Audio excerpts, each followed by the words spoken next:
Hey everyone, what's up? This is Jags here, and today it's gonna be story time. What is the story about today? Well, it's about how my wife and I actually met. And not a lot of people know this, so I thought it'd be interesting to go ahead and actually tell this story. Turns out there's actually quite a lot of people who are really interested in how we met and kind of going along in the story in there. But pretty much what it came down to is for my freelance work for Private Eye Promotions, I used to book shows. So I used to find bands and artists and independent artists and venues and get everything all organized and together for everybody. And there was one show I just so happened to put together. It was at, I believe, Tempe Tavern was the very first one I booked together. This one, I believe I had John Scott, who was an acoustic artist. I had Guerrilla Tactics, which is more of a, I guess more of like a rock, like rap band. They're fantastic, by the way. So is John Scott. So all these bands that I'm listing, please go ahead and look them up too, because they're amazing. Another one was, they used to be known as Escaping Phoenix. They just recently changed not too long ago over to Ruthcrest. But my buddy Adam decided that he was going to go play an acoustic set, which was awesome because I've never seen him play an acoustic set in general. So that was really cool. And I do believe there was maybe one other artist. I don't really remember who else was there. It's been a little over 2 years already, so it's kind of hard and a little fuzzy in my head. But I put the show together, and I remember John going on the very first time. And this is because normally he does a solo act. It's just him singing and playing acoustic. This time was different. This time he brought Anna up on stage. And this is my first time ever seeing her. And I was like, okay, this is interesting. And obviously I had my camera out. I was filming, taking photos.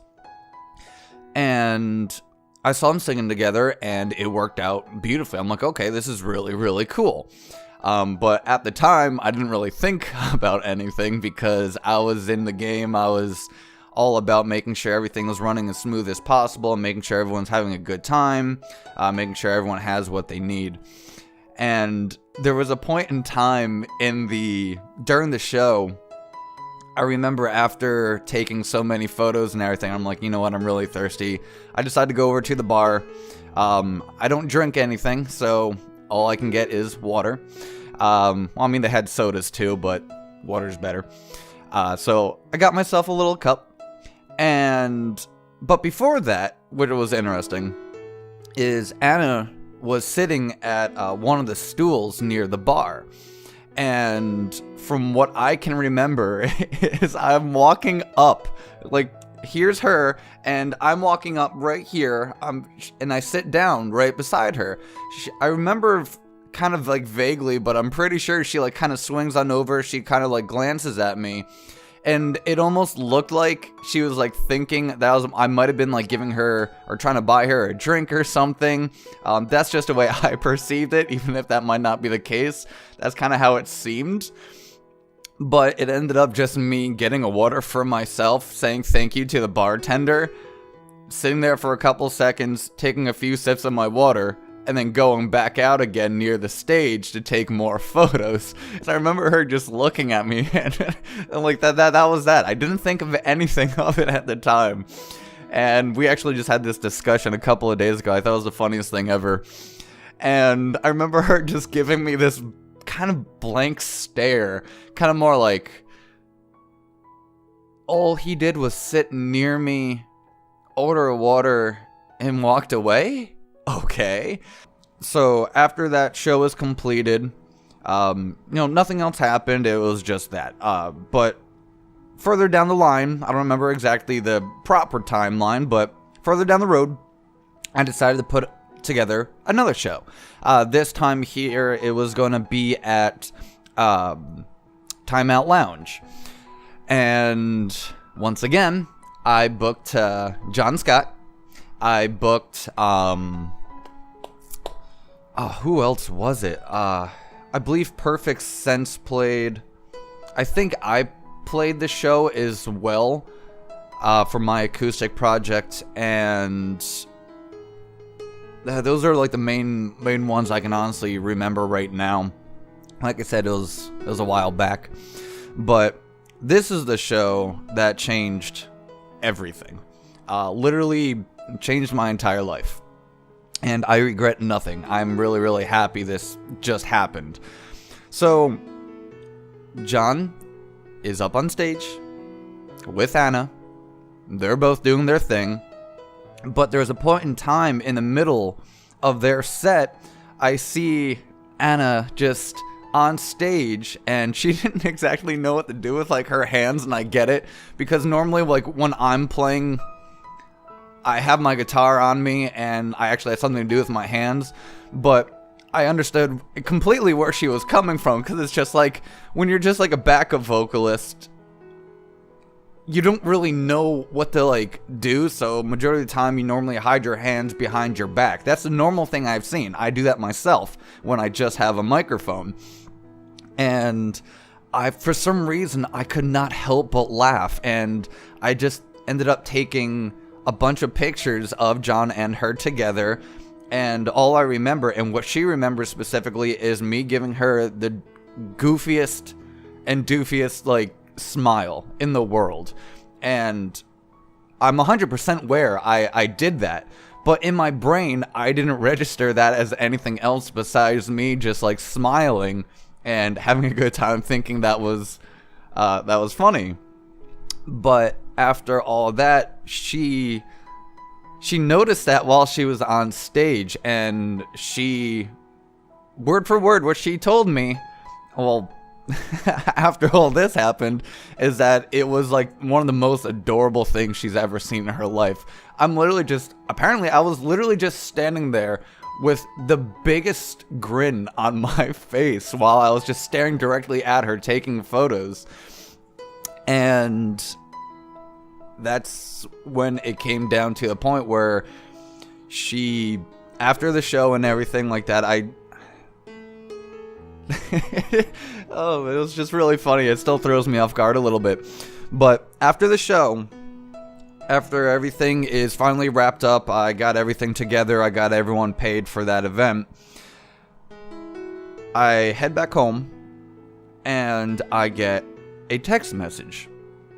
Or, it was either a text message or something on Facebook, but I believe it was a text message. But I get a message regardless from Anna, saying, hey, do you want to meet up and hang out? And I didn't know what to make of it at the time, because personally I didn't feel like I was in the right mindset to go ahead and actually like get back out there again, because I was still running through all my personal and whatever issues and problems I was having. But at the time, I was terrified, to be honest. I was not sure what to do, because I've already been like hurt too many times, even though like for some reason that's where my mindset was. It's like if I go out there and then ends up something like we end up getting along or something, and I'm like, am I gonna screw something up? And that was just always the mindset I had. I was just terrified of like ruining like something for anybody.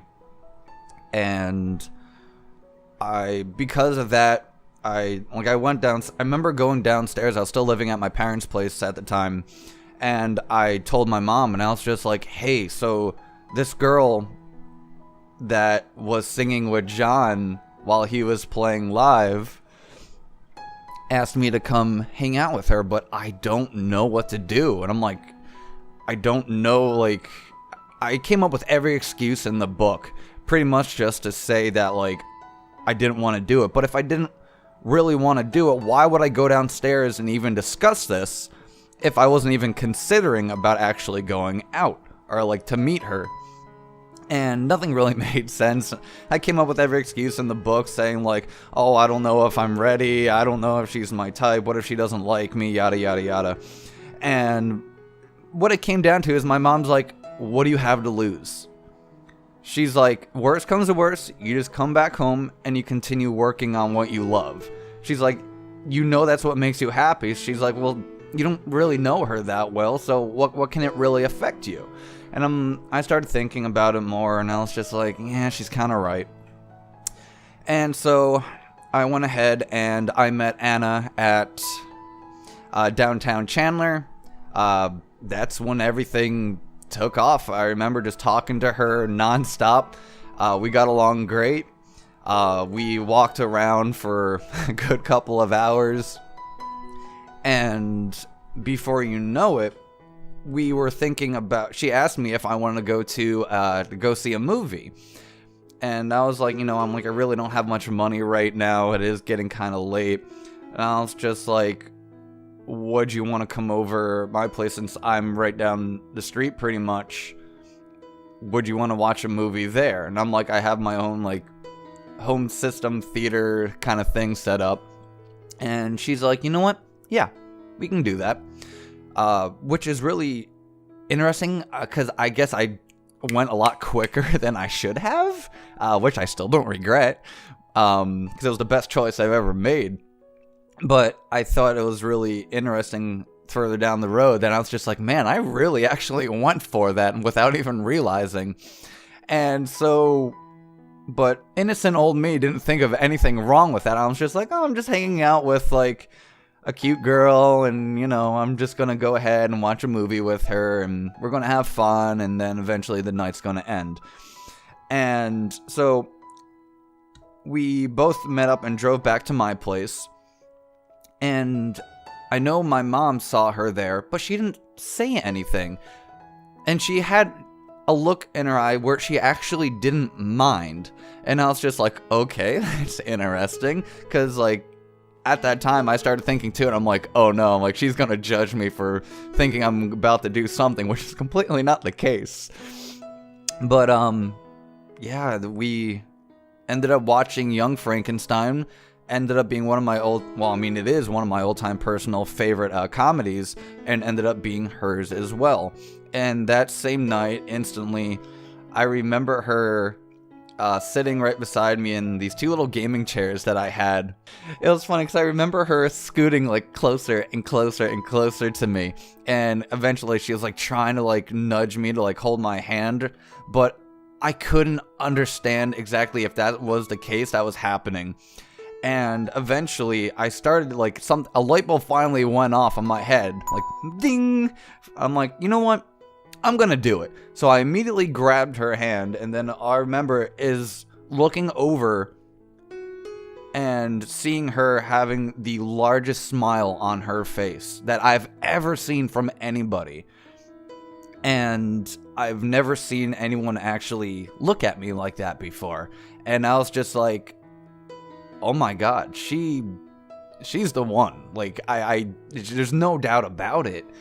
And so apparently I had once again the goofiest smile on my face too. Everything went really well, and we started seeing each other a little bit more.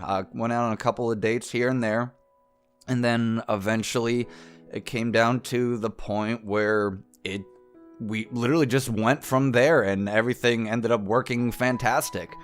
Obviously, as of right now, we're married and living in our own beautiful little place. Happy as could be, and I would not ever trade anything for the world. Like, I am so happy I decided to just book those shows.